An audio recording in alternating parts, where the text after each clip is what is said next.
ভারতের পশ্চিমবঙ্গ রাজ্যের মালদহ ও মুর্শিদাবাদ জেলায় এই ফারাক্কা বাঁধটি অবস্থিত। 1961 সালে এই বাঁধের নির্মাণ কাজ শুরু হয় এবং শেষ হয় 1975 সালে। ফারাক্কা বাঁধটি 2240 মিটার লম্বা। 1950 ও 1960-এর দশকে কলকাতা বন্দরের কাছে হুগলি নদীতে পলি জমা ছিল একটি বড় সমস্যা, আর সেই পলি ধুয়ে পরিষ্কার করার জন্য ফারাক্কা বাঁধটি তৈরি করা হয়। এই বাঁধটিতে মোট 109টি গেট রয়েছে।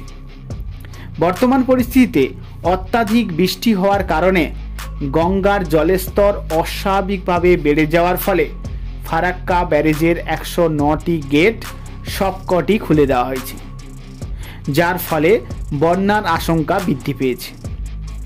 সোমবার ফারাক্কা বাঁধ প্রকল্প সূত্রে জানানো হয়েছে, বিহার ও ঝাড়খণ্ডে বিপুল পরিমাণ বৃষ্টি হওয়ার জন্য ফারাক্কার জল ধারণ করার ক্ষমতা যতটা তা অতিক্রম করে গেছে।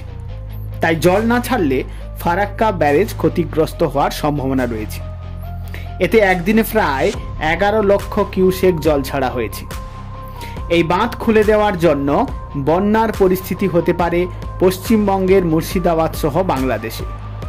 ফারাক্কা ব্যারেজ এলাকার জল বিপদসীমায় প্রায় 77.34 মিটার উপর দিয়ে বইতে থাকার জন্য বাধ্য হয়ে গেটগুলো খুলে দেওয়া হয়েছে।